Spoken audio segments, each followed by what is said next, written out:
so glad you made it.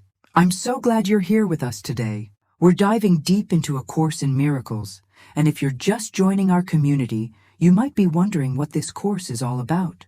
I'd love to invite you to check out the very first video on this channel, where I break down exactly what A Course in Miracles is, how it came to exist, and why it's been transforming lives for over 5 decades. It'll give you the perfect foundation for everything we explore together here. Now, let me ask you something. How many times today have you already decided that something was good or bad, right or wrong, fair or unfair? How many judgments have you made about other people, about situations, maybe even about yourself? If you're like most of us, the answer is probably hundreds, maybe even thousands. And here's what's fascinating. Most of those judgments happen so automatically, so quickly, that you didn't even notice you were doing it. We are judgment machines. From the moment we wake up, we're evaluating, assessing, deciding, labeling. This person is kind, that one is rude. This situation is wonderful, that one is terrible. I'm doing well or I'm failing. It's constant, relentless, exhausting. And most of us have never stopped to ask ourselves a crucial question. Why?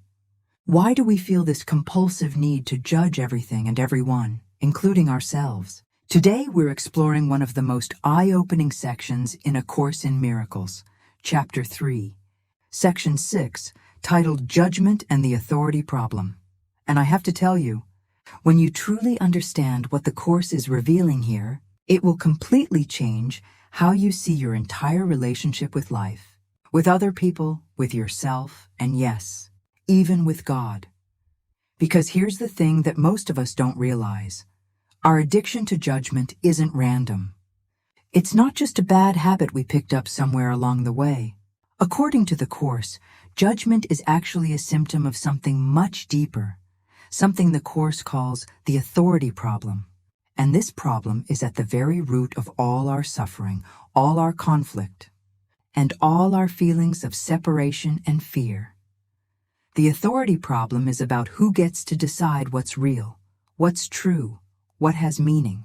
It's about who's in charge of reality itself. And deep in our unconscious minds, we've been fighting a battle we don't even know we're fighting. A battle to prove that we, not God, are the authors of our own existence. We want to be self-made, self-created, independent, autonomous. We want to write our own story without any interference from our source.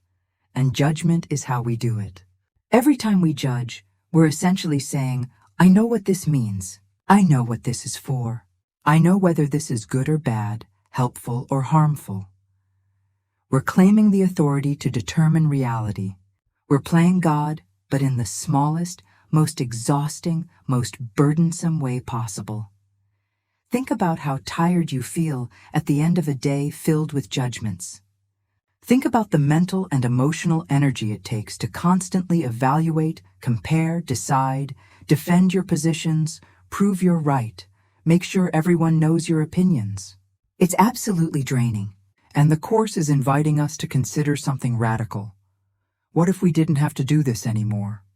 What if there was another way? Today, we're going to unpack exactly what the authority problem is, how it shows up in every area of our lives, and most importantly, how we can begin to release it. We're going to discover what it means to stop judging, not through suppression or pretending, but through genuinely recognizing that we don't actually know what anything means or what it's for. And in that recognition, we're going to find a freedom and peace that judgment could never give us. So take a deep breath. Let's be really honest with ourselves today. Let's look at this pattern we've all been caught in, and let's discover together how to step into something infinitely more peaceful. Ready? Let's dive in. Let's get real for a moment. We are absolutely addicted to judging. And like any addiction, we often don't even realize how deeply it has its hooks in us until we try to stop. Go ahead, try it right now. Try to go just 5 minutes without making a single judgment about anything. It's nearly impossible, isn't it? The ego has convinced us that judgment is necessary, that it's how we navigate the world, how we stay safe, how we know what's good for us and what isn't. But here's what A Course in Miracles reveals.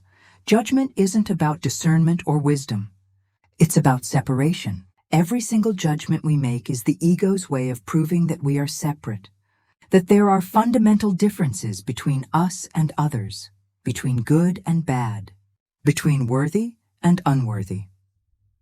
Think about what happens when you judge someone. Let's say you see someone acting in a way you consider selfish or rude. In that moment of judgment, what are you really doing? You're drawing a line. You're saying, I am not like that person. I am different. I am better. And in that instant, you've created separation. You've reinforced the belief that we are all independent, disconnected beings with different natures, different values, different worth. This is exactly what the ego wants. Because if we're all fundamentally different and separate, then the ego's entire worldview is validated. The ego survives on differences. It feeds on comparison. It needs judgment like we need oxygen. Without judgment, the ego would have no way to maintain the illusion of separation that keeps us trapped in fear. But here's where it gets even more insidious. We don't just judge others. We judge ourselves constantly, mercilessly. Am I good enough? Am I doing this right? Am I smart enough, attractive enough, successful enough, spiritual enough? The internal judge never rests, never takes a day off, never says, you know what? You're fine just as you are. And every time we judge ourselves, we're actually doing something profound and painful. We're playing God. We're setting ourselves up as the authority on our own worth, our own value, our own righteousness. We're saying, I get to decide if I'm acceptable or not. I get to determine if I'm worthy or not. This is the authority problem in its most personal, most devastating form. The exhaustion you feel isn't just from being busy. It's from carrying the impossible burden of being the judge of all you survey. Think about what a judge does. They must know the law perfectly. They must weigh evidence. They must determine guilt or innocence. They must decide consequences. And you've unconsciously assigned yourself this role for everything in your life, for every person you meet, for every situation you encounter, and most brutally, for yourself. The Course asks us to consider something that might feel radical at first. What if you're not qualified for this job? What if you don't actually have the information, the perspective, or the authority to judge anything or anyone accurately? What if every judgment you've ever made was based on incomplete information, filtered through your own fears and past experiences, colored by the ego's agenda to keep you feeling separate and unsafe? This isn't about making you wrong for judging. It's about helping you see that judgment is a trap, not a tool. And the first step to freedom is recognizing just how deeply caught in this trap we really are. So what exactly is this authority problem that the Course keeps talking about? This is where we need to go deeper, because this problem is so fundamental, so buried in our unconscious, that most of us have no idea it even exists. But once you see it, everything starts to make sense. The authority problem is essentially this. We have an unconscious conflict about who created us, and therefore who has authority over us. On one level, we might intellectually accept that God is our source, our creator. But on a much deeper level, there's a part of our mind that absolutely rebels against this idea. Why? Because if God created us, then God has ultimate authority. And the ego cannot tolerate that. Here's what happened. According to the Course's metaphysical framework, in the tiny, mad idea of separation, we decided we wanted to be our own author, our own creator, our own source. We wanted autonomy, independence, the ability to make ourselves into whatever we wanted to be. We wanted to write our own story without any divine interference. In essence, we wanted to be God instead of being created by God. Now, this is all happening at an unconscious level. You're not walking around consciously thinking, I want to overthrow God and take his place. But watch what happens in your life. Notice how resistant you are to authority of any kind. Notice how much you want to be in control, to call the shots, to be the one who decides. Notice how angry you get when someone tells you what to do, even when their advice is sound. Notice how much you value your independence, your self-sufficiency, your ability to figure things out on your own. This isn't just about healthy boundaries or personal empowerment. At its root, it's the authority problem playing out. We're constantly trying to prove that we don't need God, that we can handle things ourselves, that we are the captains of our own ships, the masters of our own destinies. And this manifests everywhere in our lives. In relationships, the authority problem shows up as power struggles.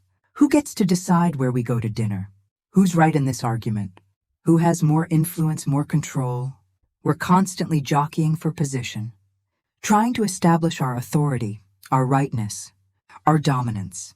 In our work lives, we struggle with bosses, with hierarchies, with anyone who presumes to have authority over us. Even when we're in positions of leadership ourselves, there's often a desperate quality to it. A need to prove our competence, our worthiness, our right to be in charge.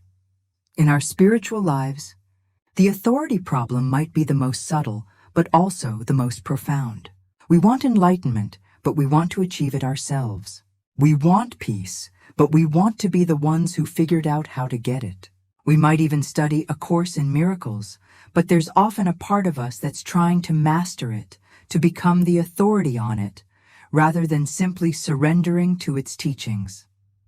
The core issue is trust. The authority problem is really a trust problem. We don't trust God to be God. We don't trust that our source knows what's best for us, that divine love has our highest good in mind, that we can safely surrender control and authority back to the one who actually has the wisdom to wield it. And so we judge. We judge because judgment is how we claim authority. Every time we decide what something means, what it's for, whether it's good or bad, we're saying, I am the authority here. I get to determine reality. We're playing God in the smallest, most painful way possible, carrying a burden we were never meant to carry, claiming a role we're completely unqualified to fill. The beautiful news is that we don't have to keep doing this. But first, we have to recognize what we're doing and why. Here's where everything shifts. Once you understand the authority problem, once you see how judgment is really just your attempt to claim authority over reality, the question becomes, how do we let this go? How do we surrender this burden we've been carrying? How do we stop playing God and allow God to actually be God? The first and most liberating recognition is this: you don't know what anything is for. This might sound negative at first, but stay with me, because this is actually the doorway to freedom. The Course teaches us that we see everything through the lens of the past, through our fears, through the ego's agenda. We're literally incapable of seeing things as they truly are, because we're looking at everything through filters designed to maintain separation and fear. When something happens that you immediately judge as terrible, you're basing that judgment on such limited information. You don't know what this situation will lead to. You don't know what lessons it contains. You don't know how it fits into the bigger picture of your spiritual awakening. You simply don't have the perspective to make accurate judgments about anything. And here's the relief in that. If you don't know what anything is for, then you don't have to figure it out. You don't have to carry the burden of determining meaning. You don't have to exhaust yourself trying to control outcomes. You can actually admit, I don't know. And in that admission, there's tremendous freedom. This is where the Holy Spirit comes in. Remember, the Holy Spirit is that part of your mind that never forgot the truth, that still knows your perfect union with God, that sees everything through the lens of love instead of fear. When you surrender your judgments to the Holy Spirit, you're essentially saying, I don't know what this means, but you do. I can't see the bigger picture, but you can. I'm willing to let you interpret this for me. This isn't about becoming passive or irresponsible. It's about recognizing where true wisdom lies. It's about understanding that your judgments are always filtered through ego, while the Holy Spirit's vision is always filtered through love. Which interpretation would you rather trust? Practically speaking, here's how this works. When you notice yourself judging something or someone, pause. Just pause, take a breath, and say something like, I don't know what this means. I don't know what this is for. Holy Spirit, show me how to see this differently. You don't have to force a different perspective. You don't have to pretend you're not upset if you are. You're simply acknowledging that your judgment might not be accurate, and you're opening yourself to another way of seeing. What starts to happen when you practice this is remarkable. Situations that would have triggered hours of mental turmoil begin to lose their power over you. People who used to push every button you have start to seem less threatening. Your own mistakes and imperfections don't carry the same weight of condemnation. Why? Because you've stopped claiming the authority to judge, and in that surrender, you've found peace. This is also how we resolve the authority problem. When we stop trying to be our own authority, when we stop trying to determine reality according to our limited, fear-based perspective, we naturally return to trusting our source. We remember that God's authority isn't tyrannical or oppressive. It's the authority of perfect love, infinite wisdom, and complete understanding of what will bring us peace. Surrendering judgment doesn't mean you can't make practical decisions or have preferences. It means you hold those decisions and preferences lightly. You're not attached to being right. You're not invested in proving your perspective is the only valid one. You're willing to be wrong, willing to learn, willing to see things differently. And in that willingness, you discover something beautiful. You are finally free. Free from the exhausting job of judging everything and everyone. Free from the burden of playing God. Free to simply be the beloved creation you've always been, resting in the perfect authority of the love that created you. What a journey we've taken today. We've looked honestly at our addiction to judgment. We've uncovered the deep authority problem that drives this addiction. And we've discovered the path to freedom through surrender and trust. These aren't just abstract spiritual concepts. This is practical wisdom that can transform your experience of life, starting right now, in this very moment. Here's your invitation for today. Notice your judgments. Not to judge yourself for judging, but simply to become aware. When you catch yourself deciding that something is good or bad, right or wrong, ask yourself, what if I don't actually know what this means? What if there's a bigger picture I'm not seeing? And then, if you're willing, invite the Holy Spirit to show you another way of perceiving. Remember, you've been carrying an impossible burden, trying to be the judge of reality, trying to claim authority over things you were never meant to control. That burden is optional. You can set it down. You can admit you don't know. And in that beautiful admission, you can finally rest. Thank you so much for being here today, for your willingness to look at these patterns honestly, for your courage to question what you've always taken for granted. Your commitment to awakening is healing not just your own mind, but contributing to the healing of the entire world. Every time you choose to surrender judgment, you're choosing love over fear, and that choice ripples out in ways you can't even imagine. If this video spoke to you, please hit that like button and subscribe to our channel so you can join us every single day as we explore A Course in Miracles together. We're building a community of people who are ready to see differently, to love more freely, to release the burdens we were never meant to carry. Drop a comment below and share with us. What's one judgment you're ready to surrender today? What area of your life would feel lighter if you stopped trying to be the authority? I love reading your insights and connecting with you in the comments. And if you know someone who's struggling with the need to control, to be right, to judge everything and everyone, please share this video with them. Sometimes the most loving thing we can do is help someone see there's another way. Before we close, I want to remind you of this beautiful truth. God's authority over you is not a threat to your freedom. It's the very foundation of your freedom. Because when you trust the love that created you, when you surrender to the wisdom that knows you perfectly, you discover that you've always been safe, you've always been loved, and you've never needed to prove anything to anyone. Thank you for spending this time together. I'll see you tomorrow as we continue our journey through A Course in Miracles.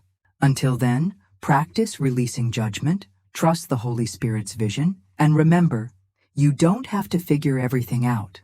You just have to be willing to see differently.